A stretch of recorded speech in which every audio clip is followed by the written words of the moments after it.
Now that we've talked about display representations and display sets, we can now cover the item at the top of the display hierarchy, and that is our display configuration, which you can change the active one right here in the bottom right hand corner of the ABS workspace at any point while you're using the program. So let's go look at display configurations and see what they actually control.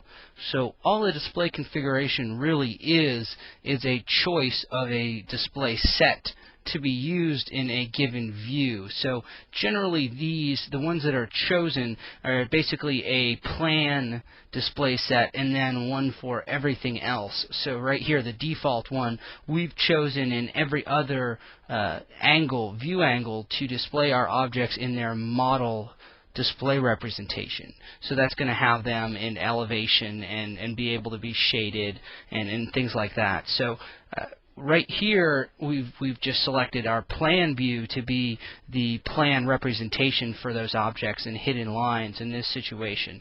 So that's essentially all the display configuration is a choice of the display sets to be used in different situations. Now there is a cut plane setting here, but that currently does not apply to any ABS objects. It will only impact any architectural desktop objects. So we're not going to cover that right here. The main item that a configuration is going to do is going to choose a display set to be used at a given time. So let's go ahead and illustrate that. We can see here, I'm just going to draw some more duct here at a 0 elevation, which will allow us to have some hidden lines display that we can use to show an example here.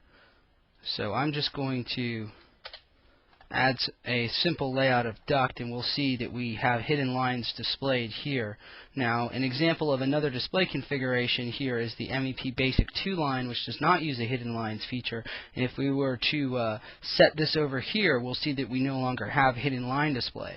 And the way we can track that back in the display system is to look to see that we are using MEP Basic 2 line in a top view, so it's in bold, using the MEP Basic 2 line plan display set.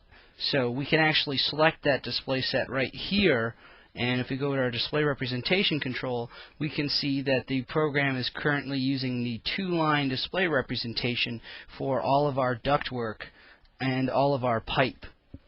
So if we were to go ahead and make that and set this active as we have, we're going to see that again there is no hidden lines that are displayed, and that is because there is no hidden display component within the 2-line display representation. So creating display configurations will give you the ability to choose whichever display set you want to use to display your objects, and the display set is going to choose which display representation is actually used to display the objects. So that's kind of how the hierarchy works, and understanding this will give you the ability to create display configurations to suit whatever needs you may have.